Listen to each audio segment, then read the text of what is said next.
प्यारे बच्चों, आज हम अभिज्ञान शाकुंतलम के चतुर्थ अंक के उत्तरार्ध का श्लोक पढ़ रहे हैं।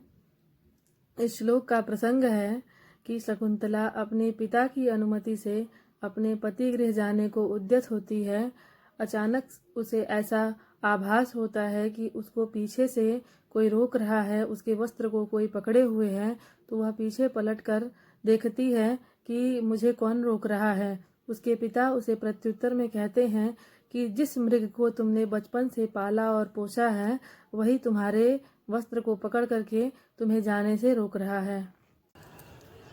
यस्य त्वया व्रणविरोपणमिङ्गुदीनाम तैलं न्यसिच्यत्मुखे कुशशूचिविद्धे श्यामाकमुष्टि परिवर्धतको जहाति सोऽयं न पुत्रकृतकः पदवीं मृगस्ते।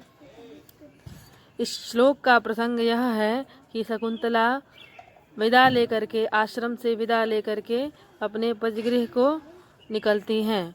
उसी समय उनको ऐसा आभास होता है कि पीछे से किसी ने उनको उनके वस्त्र को पकड़ लिया है, उनको रोक रहा है।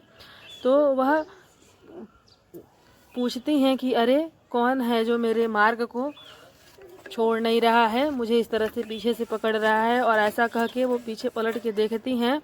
उसी समय महर्षि कर्ण उस बात का उत्तर देते हुए कहते हैं कि तुम्हें कौन रोक रहा है।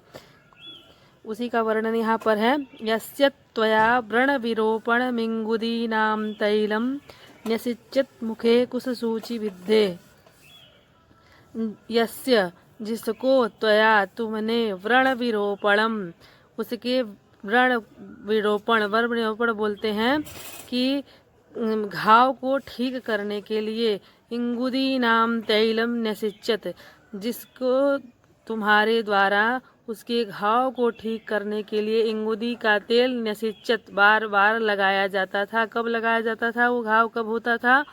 मुखे कुश सूचि विद्धे, मुख में जब कुशा के अग्रभाग के खाने से घाव हो जाते थे, तो उस घावों को ठीक करने के लिए इंगुदी का तेल तुम जिसे बार बार लगाती थी और क्या करती थी? श्यामाक मुष्टि परिवर्धत को जहाती।